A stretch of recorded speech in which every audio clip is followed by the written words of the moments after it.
નમસ્કાર વિદ્યાર્થી મિત્રો, યુથ વિદ્યાકુલમાં આપ સૌનું હાર્દિક સ્વાગત છે. પરીક્ષા નજીક આવી રહી છે. સૌથી વધારે સતાવતો પ્રશ્ન, સૌથી વધારે મૂંઝવતો પ્રશ્ન એ છે કે સાહેબ વાંચતી વખતે અમને ઊંઘ આવે છે. તો એ પ્રશ્નના નિરાકરણ માટે આજનો વિડીયો તમારા માટે. એક સરસ મજાની કી લઈને આવ્યો છું. આ કી ઉપર જો તમે અડીખમ રહેશો, આ કીને જો પ્રોપર ફોલો કરશો તો તમારા મગજમાંથી વાંચતી સમયે જે ઊંઘ નામનું તત્વ છે એ ભાગી જશે અને પરીક્ષામાં સારામાં સારું પરફોર્મન્સ આપી શકશો. તો એના માટેની એક કી છે. બહુ જ વિડીયો હું તમને ટૂંકમાં બધું સમજાવવાનો પ્રયત્ન કરીશ જેથી કરીને તમારો વાંચવાનો સમય પણ ન બગડે. તો તરત જ એપ્લાય કરી દેજો આ ટ્રીક. જો ભાગે જો સીટો જગ્યા, જો ભાગે જો સીટો જગ્યા, જો ભાગે જો સીટો જગ્યા. આ કીને જો તમે ફોલો કરી દો છો તો તમને પરીક્ષામાં વાંચતા સમયે એટલે તો પરીક્ષા સમયે જે અગાઉ વાંચન કરો છો એમાં ઊંઘ આવવાથી તમે બચી જશો. શું છે સાહેબ આ કી? જો જોરથી વાંચવું. સાહેબ બની શકે અમુક જગ્યાએ અમે વાંચી ન પણ શકીએ. શું કામ આવું જોરથી વાંચીએ? અમે તો મનમાં વાંચીએ છીએ, અમને તો એવું કહેવામાં આવ્યું છે મનમાં વાંચો, મનમાં વાંચો. જોરથી વાંચવાનો એક ફાયદો છે. તમે જ્યારે વાંચો છો ત્યારે તમારા આંખ દ્વારા એક ઇમેજ તમારા મગજ સુધી ગઈ એટલે એક વખત વંચાયું. પણ જો તમે સાથે સાથે બોલો છો, ધીમે ધીમે ભલે ને બોલો, તો વાંચતા સમયે ઇમેજની સાથે સાથે સાઉન્ડ પણ તમારા માઇન્ડમાં જાય છે. મતલબ એક સાથે બે કમાન્ડ મળે છે જેથી કરી તમારું માઇન્ડ છે એ વધુ એક્ટિવ થાય છે. તો જોરથી વાંચવાનો આગ્રહ રાખો. લાઇબ્રેરીમાં બેઠા હોય, વર્ગખંડમાં વાંચવાનું કીધું હોય તમને જોરથી ન વંચાય તો ભલે આમ આપણને ખુદને સંભળાય એટલું જોરથી વાંચો, પણ થોડું એવું જોરથી વાંચવાનો આગ્રહ રાખો. બીજું, તો કે ભારે ખોરાકથી બચવું. આપણી સૌની તકલીફ એ છે કે આપણે જ્યારે ખાવા બેસીએ છીએ ત્યારે ક્યાંય પાછું વળીને જોતા નથી, જે હકીકતમાં બહુ જ નુકસાન કરે છે. એ ઊંઘ લાવવાનું મુખ્ય કારણ છે. દિવસમાં 3 વાર ખાવાની જગ્યાએ 5 વખત ખાઓ, પણ થોડું થોડું ખાઓ જેથી કરીને ઊંઘમાંથી તમે બચી જશો. રાત્રે પણ ખાસ જ્યારે વાંચવા બેસો છો ત્યારે સાંજનું ભોજન છે હળવો ખોરાક રાખો. ખીચડી, દૂધ, દાળ ભાત બહુ હળવો ખોરાક છે એ રાખો. એમાંય પણ હળવામાંય માપક, બહુ વધારે નહીં. એટલે હળવો ખોરાકથી તમારું પેટ છે થોડું એવું ખાલી રહેશે. પૂરેપૂરું ભૂખ્યા રહેવાનો પણ કોઈ મતલબ નથી. જો વધારે ભૂખ્યા રહેશો તો પણ તમારું માઇન્ડ કામ નહીં કરે. ઓકે. દેન ત્રીજું છે ગે. તો કે વાંચતી સમયે ગેપ રાખો કે ભાઈ તમને ખબર છે કે તમારું કન્સન્ટ્રેશન ટાઈમ છે કેટલા સમય સુધી બરકરાર રહે છે. જેમ કે કોઈનો 45 મિનિટ સુધી રહે, કોઈનો 40 સુધી રહે. જો તમારો 30 મિનિટ કરતા ઓછો રહેતો હોય તો તમારે તમારી જાતની ઇમ્પ્રુવમેન્ટ કરવાની જરૂર છે. જેટલો તમારો કન્સન્ટ્રેશન ટાઈમ છે તો એ ટાઈમ સિવાય તમે 5 કે 10 મિનિટ રિફ્રેશમેન્ટમાં આપો. રિફ્રેશમેન્ટમાં એવું નહીં કે મોબાઈલમાં, સોશિયલ મીડિયા નહીં. તમને આરામ કરવા માટે 10-15 મિનિટ આપવાની છે. તમે જ્યારે ફ્રેશ થવા માટે સોશિયલ મીડિયા યુઝ કરો છો તો અગેન તમારા મગજને તમે કામમાં જ રાખો છો, વ્યસ્ત જ રાખો છો. મગજને ફ્રી કરો. ઓકે. તો એના માટે તમે કોઈ ચાલી લો, કોઈ બાલ્કનીમાં જઈને કોઈ વ્યૂ જોઈ લો, બરાબર, જેથી કરીને થોડાક ફ્રેશ થઈ જશો.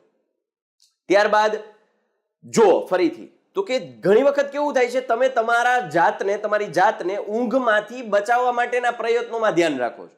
ઊંઘ આવે નહીં એના શું કરી શકાય. એટલે ક્યારેક એવું બને કે માનો કે 1.5 કે 2 કલાક વાંચો છો તો એવું લાગે તો પાવર નેપ લઈ લો. પાવર નેપ એટલે નાનું એવું જોકું લઈ લો અલાર્મ મૂકીને. એલાર્મ ખાસ મૂકવાનો, એલાર્મ મૂકીને જ જોકું લેજો, નહીતર પાછી સવારે પડી જશે. તો એ જોકું લેવું પણ અનિવાર્ય છે. ઘણી વખત આપણું મગજ છે એમાં ને એમાં જ જોકાયેલું રહે છે કે ઊંઘ કેમ ન આવે, ઊંઘ આવે છે ચાલો આમ. નહીં, એવું લાગે તો પાવર નેપ લઈ લો. બરાબર. જો ભાગે પછી જો પછી સી. સીધા બેસવાનો આગ્રહ રાખો. ઘણા વિદ્યાર્થીઓની ટેવ છે બેડ ઉપર સુતા સુતા વાંચે છે, બેડ ઉપર બેઠા બેઠા વાંચે છે. એની જગ્યાએ કાં તો ચેર ઉપર બેસીને વાંચો, કાં તો નીચે બેસો જમીન પર, પણ ટટ્ટાર બેસીને વાંચો ટેકો દીધા વગર. કરોડરજ્જુ છે એ આપણું મગજ છે, બીજું મગજ છે, નાનું એવું મગજ છે જે કમાન્ડ લે છે, મતલબ કંટ્રોલ છે, એ ડિસિઝન લે છે. તો એ કરોડરજ્જુને સીધી રાખવાનો પ્રયત્ન કરો. એટલે સીધા બેસવાનો આગ્રહ રાખો. બેડ ઉપર બેઠા છો તો 2 કારણ છે ઊંઘ આવવાના, બરાબર. એક તો સાયકોલોજીકલી કે સાયકોલોજીકલી આપણું મગજને એવો જ કમાન્ડ મળે છે અચ્છા બેડ છે, સુવા માટે આપણે ઉપયોગ કરીએ છીએ એટલે ઊંઘનો ઓરા હોય ત્યાં, એટલે તમને ઊંઘ આવવાના ચાન્સીસ વધી જાય. બીજું, બેડ છે એમાં તમારી પોઝિશન, તમે સુતા એટલે મોર કમ્ફર્ટ ઝોનમાં તમે જતા રહ્યો છો.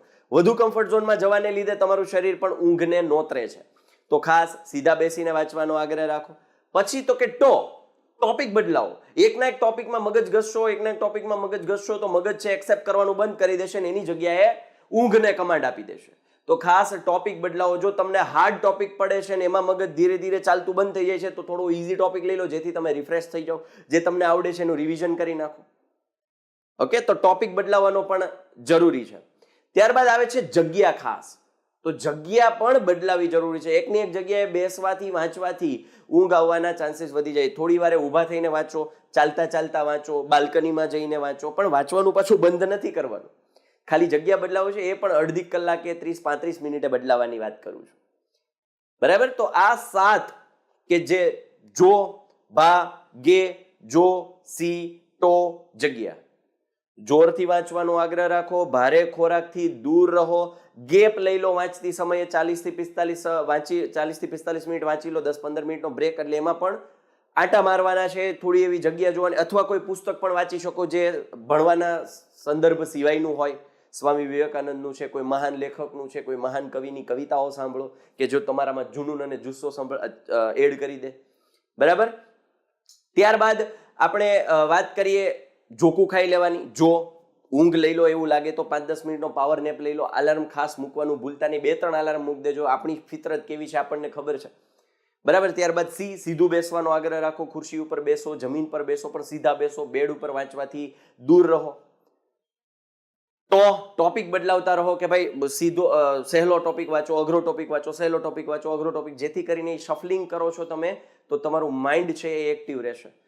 ત્યારબાદ જગ્યા બદલાવવાનો આગ્રહ રાખો. ભાઈ અડધી પોણી કલાકે જગ્યા બદલાવો, વાંચવા ઊભા ઊભા વાંચો, ચાલતા ચાલતા વાંચો. સાથે સાથે આ બધાની વચ્ચે પાણી ઉપર વધારે જોર રાખજો. બરાબર. પાણી જેટલું તમારા શરીરમાં હશે એટલું જ તમારું માઇન્ડ છે એક્ટિવ રહેશે, આપણા સેલ છે એક્ટિવ રહેશે. તો આ હતા મુદ્દાઓ કે જેના ઉપર તમારે ફોકસ કરવાની જરૂર છે, જેથી કરીને વાંચતી વખતે ઊંઘ નહીં આવે. તો આશા છે કે તમને આ વિડીયો પસંદ આવ્યો હશે. જો પસંદ આવ્યો છે તો તમારા મિત્રોને શેર કરી દો, એ પણ આ પ્રશ્નોથી મૂંઝાતા જ હશે. અને ચેનલને સબસ્ક્રાઇબ કરવાનું ન ભૂલતા. Thank you. જય હિન્દ, જય ભારત. ભારત માતા કી જય.